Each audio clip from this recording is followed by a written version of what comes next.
आगे बढ़ेंगे दूसरी खबर की तरफ। लोकसभा में राफेल के मामले पर कल भी हंगामा हुआ और कई बार कार्रवाई मुलतवी करनी पड़ी। राफेल मामले पर अब बीजेपी के कई अरकान ने कांग्रेस सदर राहुल गांधी के खिलाफ नाराज शिकनी के नोटिस दिए हैं।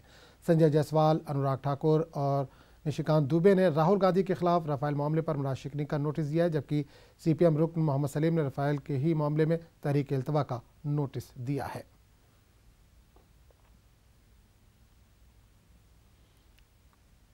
और इस सिलसिले में बात करने के लिए हम सीधे रुख करेंगे दिल्ली का, जहां से हमारे नुमाइंदे विनीत इस वक्त सीधे तौर पर जुड़ रहे हैं। विनीत, आज भी क्या पार्लियामेंट की कार्रवाई में राफेल डील का मामला छाया रहेगा?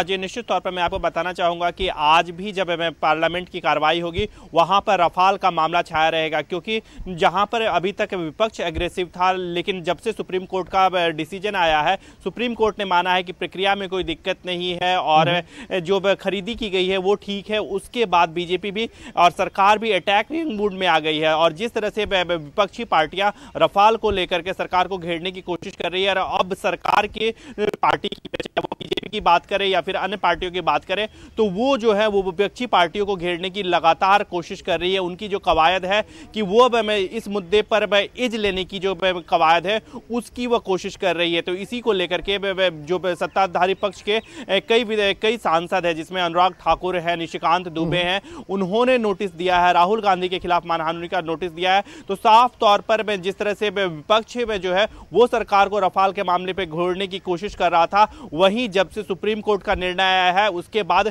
सरकार जो है वो विपक्ष को कटघरे में खड़े कर रही है और उसे घेरने की अब कोशिश कर रही है। चलिए विनीत, इस तमाम जानकारी के लिए बहुत बहुत शुक्रिया आपका।